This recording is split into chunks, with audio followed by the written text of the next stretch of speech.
Oke, Assalamualaikum warahmatullahi wabarakatuh. Waalaikumsalam warahmatullahi wabarakatuh. Gimana kabar teman-teman yang lainnya? Aza, Hani, baik? Alhamdulillah Ya, baik. Sangat disayangkan ya, semenjak pandemi ini kita sudah tidak bisa lagi berkumpul di satu kampus. Kita tidak bisa lagi belajar bareng mengerjakan tugas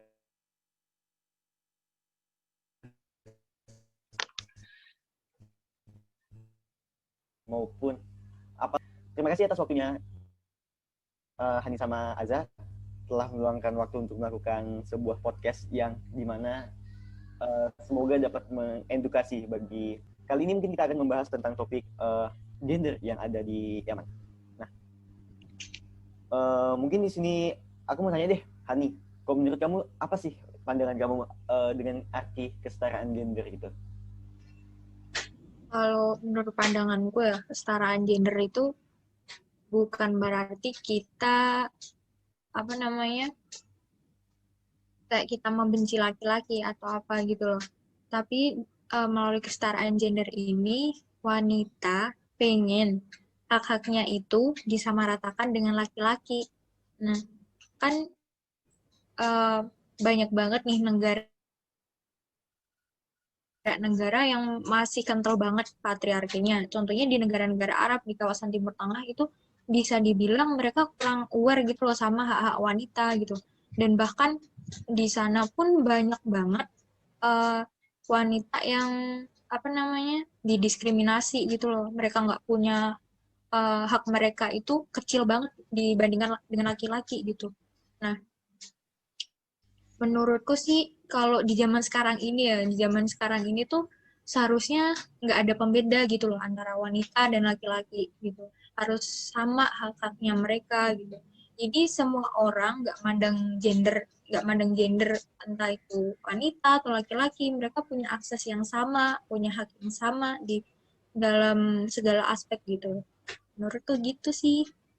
Nah, menurut kalian sendiri gimana nih guys?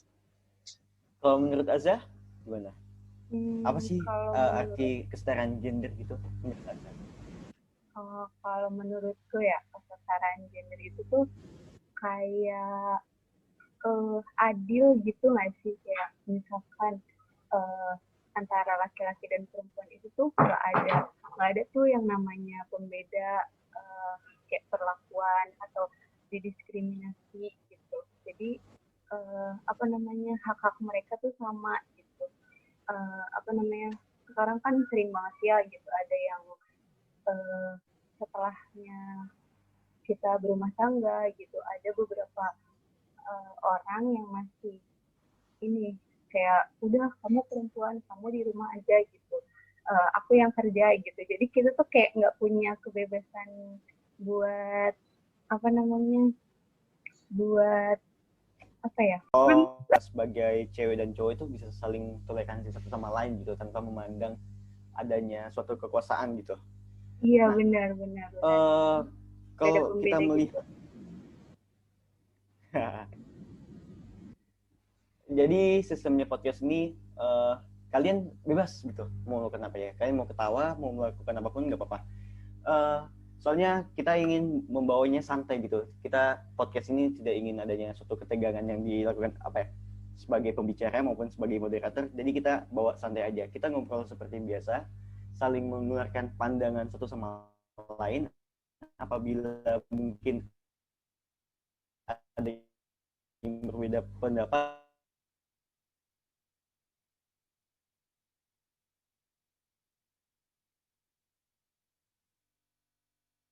tolong saling dihargai gitu. Karena kita, saya udah menulis beberapa poin suatu pertanyaan. Yang pertama adalah patriarki dan diskriminasi perempuan di Yaman. Mungkin ada yang mau jelaskan permasalahan ini? Apa sih yang menjadi headline dari topik yang pertama ini? Mungkin dari Hani mau dijelaskan? Nah, kalau kita tahu lah ya kondisi di kawasan Timur Tengah tuh kayak gimana, terutama namanya terutama pandangan tentang perempuan gitu loh, tentang feminisme. Pasti itu kayak apa namanya, kayak dipandang sebelah mata gitu loh sama masyarakat di sana. Dan banyak banget perempuan-perempuan di sana tuh apa namanya, nggak punya akses, partisipasinya juga minim gitu. Dan mereka juga apa namanya ya, kayak dibedakan banget gitu loh dengan laki-laki gitu. Dengan hak-hak yang seharusnya mereka dapat, tapi mereka nggak punya hak itu sendiri gitu. Nah, bisa dilihat patriarki di Timur Tengah, terutama di Yaman ini, di Yaman yang diklaim sebagai negara the worst country bagi perempuan gitu loh, yang nggak ramah banget bagi perempuan, karena di sana banyak apa namanya, patriarkinya kental banget, diskriminasinya, uh, diskriminasi yang terjadi di perempuan itu banyak banget gitu.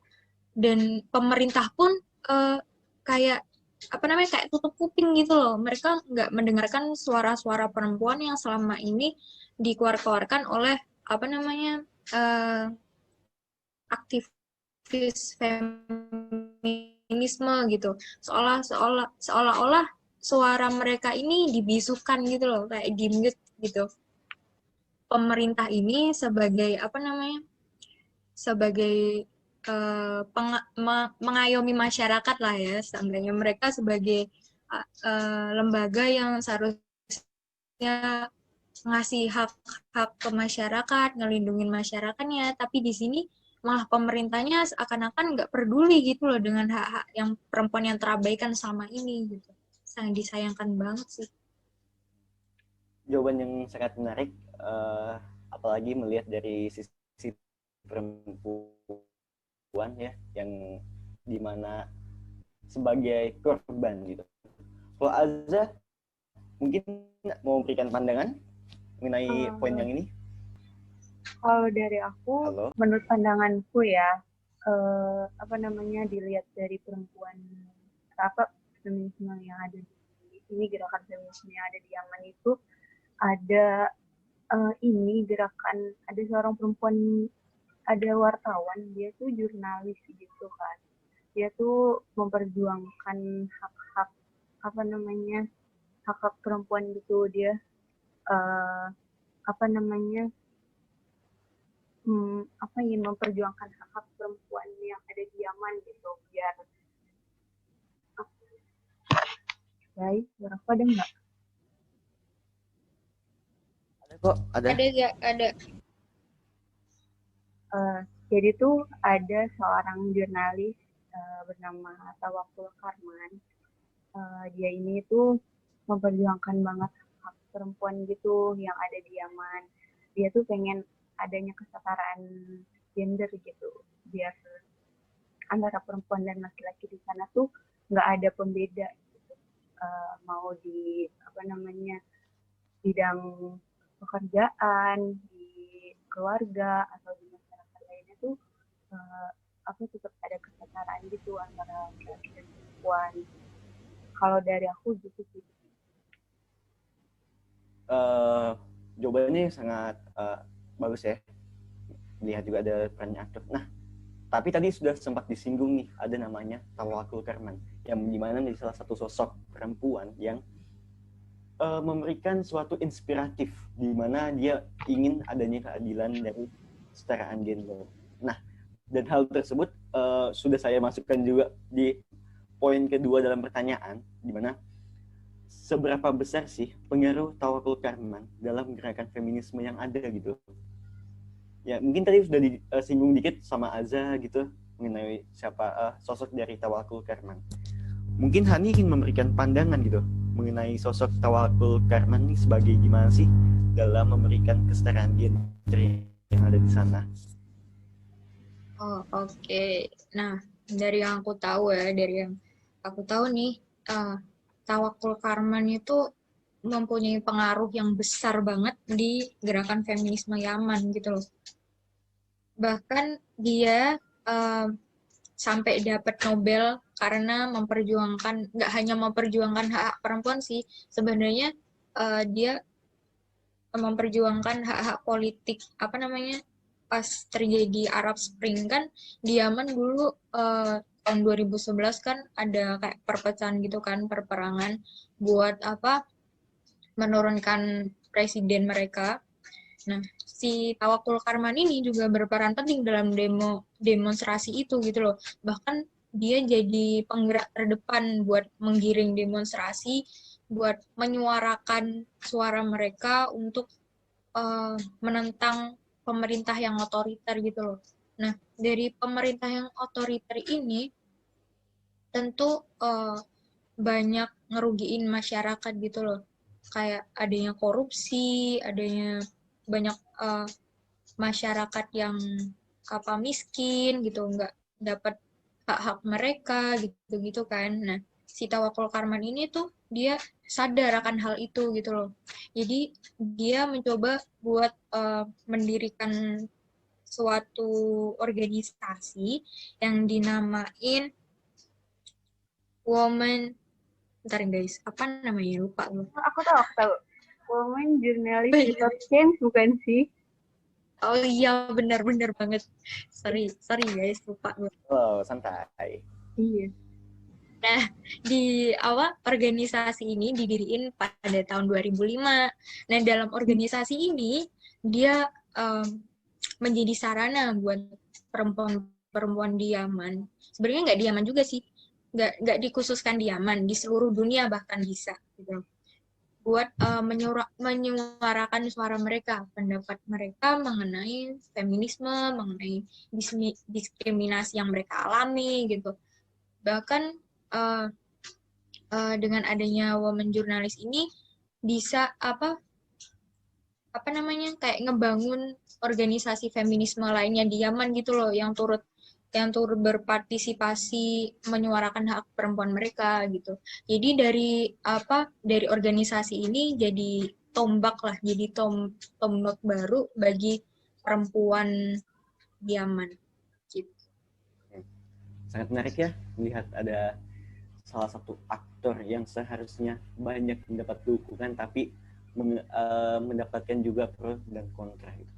Kalau Azza deh, gimana Azza pandangan sesuai apa ya? Pandangan dari sosok Tawakul Karman nih? Iya sih. Apa namanya, dia tuh sosok yang keren banget gitu loh, dengan keberaniannya dia gitu. Dia tuh bisa apa namanya, bukan melawan sih, kayak dia memperjuangkan gitu hak perempuan, terus apa namanya,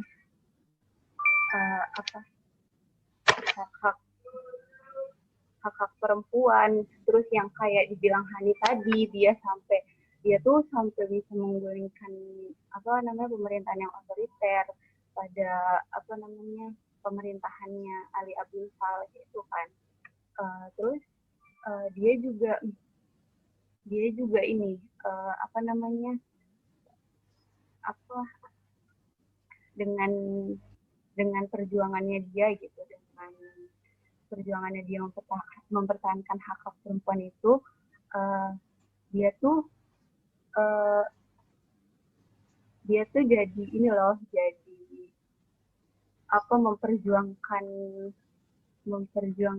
hak politik perempuan juga di ranah pemerintahan itu, di mana perempuan itu tuh apa namanya, udah mulai dikasih hak apa buat duduk di kursi pemerintahan gitu. Awalnya kan tadinya enggak, terus setelahnya ada gerakan-gerakan feminisme, gerakan apa namanya, keberanian Tawakul Karman ini tuh jadi pemerintah tuh, bukan pemerintah sih, jadi kayak perempuan tuh dikasih kesempatan gitu buat pemerintahan gitu sih.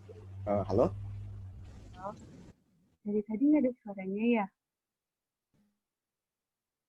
Halo guys.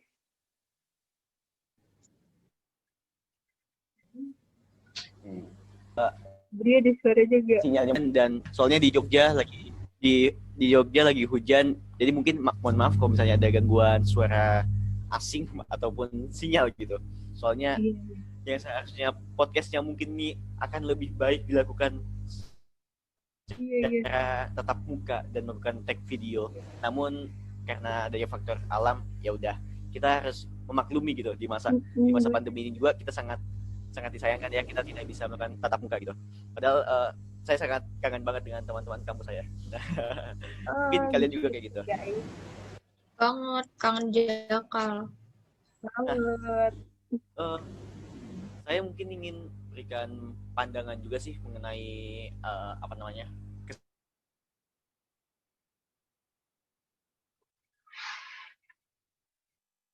mayoritas adalah penduduk muslim gitu, dan melihat budayanya juga dari segi budaya di mana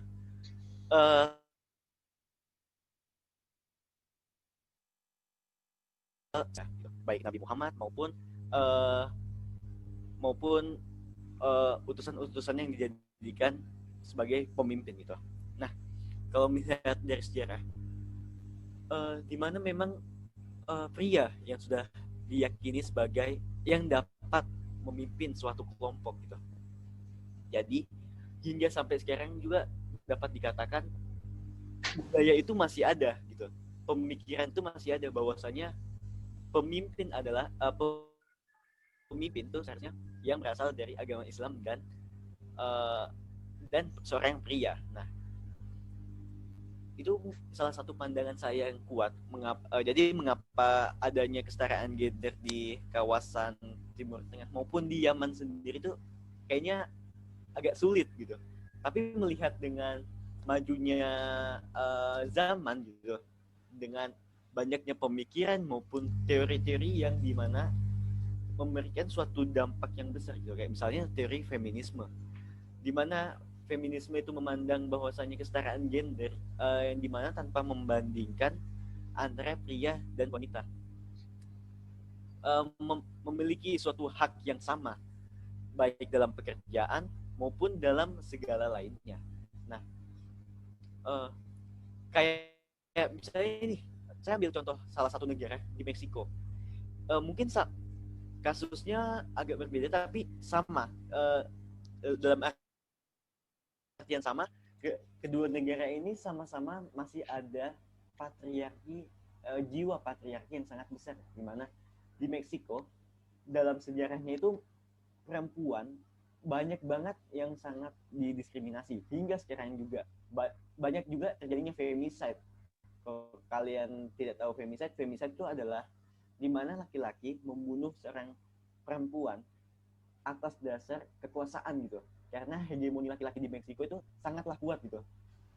Ini juga mungkin sama halnya kayak di Yaman, namun dengan konteks yang beda, di mana laki-laki itu memiliki hegemoni yang sangat kuat, hegemoni yang sangat paling tinggi, derajatnya paling tinggi dibandingkan perempuan.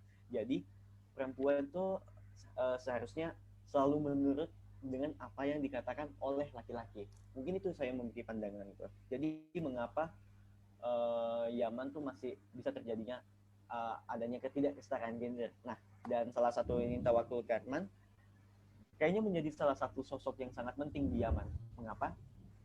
Saya melihatnya karena dia adalah dia sangat mengerti dengan apa sih yang diinginkan perempuan. Perempuan juga ingin sama halnya kayak laki-laki, baik dia dapatkan suatu pekerjaan, baik dia mendapatkan suatu hak yang sama di mata laki-laki, baik dalam politik maupun apapun itu gitu, tanpa adanya suatu pandangan yang beda kalau dia itu perempuan gitu. Sangat menarik ya yang kita bahas. Nah, baik, kita akan lanjut ke poin ketiga. Di poin ketiga saya menulis ini adalah kebijakan pemerintah yang akhirnya melibatkan perempuan dalam politik. Nah, menurutnya kalian, apakah kebijakan ini memang didasarkan oleh, oh ya udah karena Tawakkul Karman itu memiliki pengaruh yang besar dalam Yaman, sehingga dia melakukan hal tersebut? Yang saya maksud adalah memasukkan perempuan dalam dunia perpolitikan, atau memang menurut kalian pemerintah Yaman memang sudah seharusnya untuk melibatkan perempuan gitu? Kalau dari Hani gimana deh? Kalau menurutku sendiri sih udah saatnya banget gitu loh. Perempuan itu masuk ke ranah politik gitu loh. Apalagi di zaman sekarang tuh banyak loh perempuan itu yang jadi presiden, perempuan yang jadi bupati, perempuan yang jadi pemimpin gitu. Dan ternyata hal itu tuh ternyata ada banyak fakta mengenai kepemimpinan mereka itu juga nggak jauh lebih, nggak, maksudnya juga baik gitu loh, nggak kalah dengan laki-laki gitu loh. Yang biasanya tuh perempuan sering dikira emosional, gini-gini gitu. Mereka pasti pilih kasih, nggak, apa namanya, mereka nggak kompeten, gini-gini gitu. Tapi nyatanya banyak banget eh, perempuan-perempuan itu yang masuk ke ranah politik dan mereka, apa namanya, membuktikan gitu loh eh, apa namanya, gimana gitu. Nah, di zaman Senin udah ngizinin kewajiban kuota 30% di perempuan di segala bidang pemerintahan dan konstitusi kebijakan, itu bisa jadi peluang buat perempuan berpartisipasi di ranah, di kancah politik, tapi juga di dunia gitu. Jadi dengan adanya apa namanya, kebijakan ini bisa jadi pintu gerbang lah buat mereka gitu. Dan apa namanya, uh, kalaupun apa namanya, kebijakan ini apa namanya, disalahartikan oleh orang-orang yang anti feminisme bisa dibilang gitu kan. Um, Bentar guys, aku mau ngomong apa lupa gue. Santai. Kalau kebijakan ini kayak di salah apa, sering di, apa namanya ya, sering dipandang sebelah mata gitulah, kayak dipandang sebelah mata gitu, kayak ngapain perempuan dikasih kursi dalam pemerintahan gini-gini. mereka mereka tuh, apa namanya, mereka kan perempuan, kerjanya ya udah ngurus anak di dapur, ngurusin dapur, ngurusin anak, ngurusin rumah tangga gitu-gitu doang. Ngapain pemerintah dimasukin segala ke pemerintahan gitu loh, di kursi pemerintahan gitu-gitu. Tapi ya seharusnya di masa sekarang ini, di zaman sekarang ini, seharusnya pemikiran masyarakatnya seperti itu harus lebih aware gitu loh, harus lebih terbuka. Kalau perempuan itu nggak cuma tugasnya, nggak cuma ngurus rumah, nggak ngurus anak, ngurusin dapur, tapi perempuan itu juga berhak gitu loh terjun ke politik, dapat pendidikan, dapat akses segalanya gitu. Gitu sih menurutku. Wow, jawaban yang sangat bagus ya. Aku melihatnya gimana melihat ya, mungkin banyak yang berpandangan juga sebagai apa, saya juga pun kadang berpandangan hal yang sama nih kayak dikatakan sini. Azza mungkin berpandangan Kalau juga atau gimana? sama sih kayak yang tadi udah Hani bilang gitu ya. Jadi perempuan itu tuh nggak selalu harus kerja di rumah gitu. Mereka juga punya hak buat kerja di luar rumah gitu. Maksudnya nggak seharusnya ngurusin dapur, ngurusin anak, atau ngurusin keluarganya gitu. Mereka juga berhak ada di ranah pemerintahan atau di ranah publik lainnya gitu. Uh, nah, yang aku baca itu ada nih kan pemerintah Yaman itu memberikan solusi apa namanya, dengan menambahkan sarana dan prasarana buat apa namanya, kaum wanita gitu. Mereka itu jadi bisa belajar dan mendapatkan haknya di berbagai bidang gitu. Terus dalam Islam sendiri ya, kalau menurutku itu kan antara laki-laki dan perempuan itu sederajat gitu, mengajarkan sederajat atau sama gitu, nggak ada perbedaan uh, tugas antara laki-laki dan perempuan itu sendiri sih gitu. Kalau Ya, dari Brian sendiri gimana sebagai seorang laki-laki? Eh, ya tentunya kalau dari saya sendiri kadang memiliki pandangan yang kadang agak pro ke perempuan, kadang juga melihat eh, tengah gitu. Dalam artian tengah, gimana ya? Saya kadang berpikirnya dalam segi sejarah gitu. Yang kayak mungkin sebelumnya saya sudah katakan, eh, apa ya? Karena di masa dulu itu laki-laki sudah menjadi dalam Islam sendiri, laki-laki itu sudah menjadi seorang pemimpin gitu. Dan seorang perempuan harus mengikuti apa yang dikatakan laki-laki gitu. Kalau laki-laki mengatakan A, maka perempuan harus mengikuti apa yang dikatakan oleh laki-laki gitu. Namun kadangkala juga saya melihatnya dari segi untuk masa sekarang kayaknya mungkin sudah tidak diperlukan lagi adanya sudah apa ya, sudah sangat diperlukan dengan ada namanya kesetaraan gender gitu. Melihat pengaruh perempuan juga baik di dunia internasional maupun domestik itu sangat berpengaruh besar gitu. Banyak perempuan yang memiliki pengaruh besar dalam artian kata kayak di PBB. PBB kita melihat banyak apa ya, cowok itu sudah apa ya, kalau aku melihatnya kadang di sidang-sidang forum PBB maupun organisasi internasional tuh kebanyakan adalah seorang laki-laki, di mana mereka yang selalu memberikan pendapat maupun mereka selalu menyeruakan apa yang dikatakan. Namun di balik itu dia pasti ada seorang perempuan gitu yang memiliki peran yang sangat penting gitu, baik dalam menyiapkan dokumen, baik juga dalam apa namanya, memanage suatu adanya di dalam pemerintahan gitu. Karena perempuan itu juga memiliki apa ya, dapat dikatakan memiliki peran yang sangat penting tapi tidak dilihatkan secara langsung gitu. Dia menjadi kayak superstar tapi di balik dari itu di mana ada aktornya yang kita lebih tahu, namun di balik itu juga ada sosok perempuan yang memiliki peran yang sangat penting gitu. Kayak pendamping gitu. Jadi saya melihatnya jatuhnya mereka tuh saling melengkapi. Nah, bener banget. Saling melengkapi satu sama lain. Jadi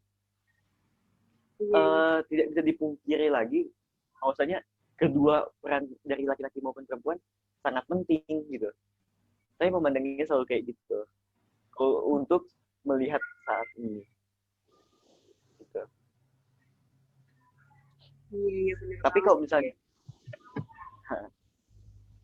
kalau menurut kalian deh, saya mau nanya. Tapi ini yang saya tanyakan adalah di mana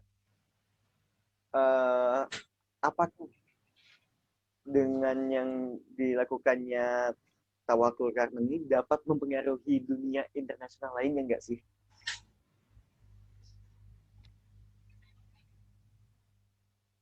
Halo? Halo, putus-putus bentar. Oh, maaf. Jadi saya ulangi, apakah ini pengaruh dari tawakul karena ini mungkin dapat mempengaruhi negara-negara lainnya nggak sih, negara-negara Islam untuk membangkitkan rasa ketoleransian maupun kesetaraan gender gitu. Dari Hani deh. Oke. Kalau menurutku bisa banget, bisa banget.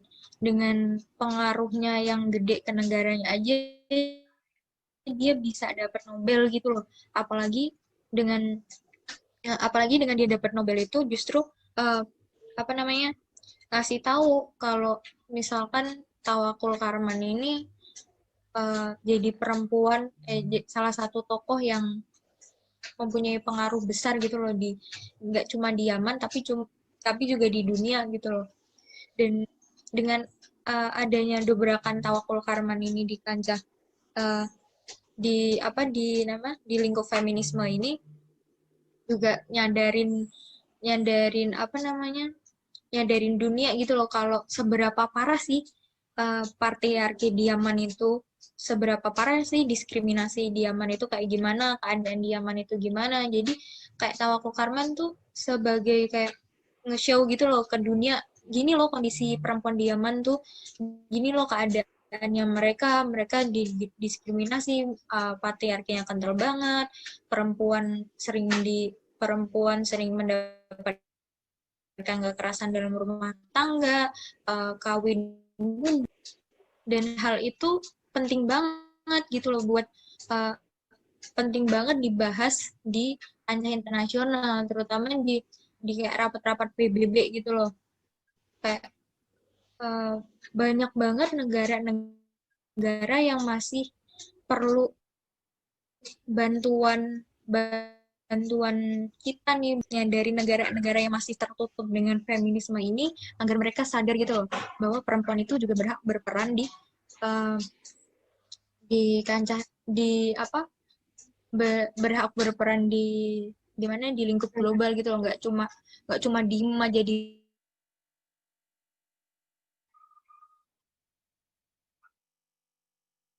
rumah. Misalnya kayak tadi,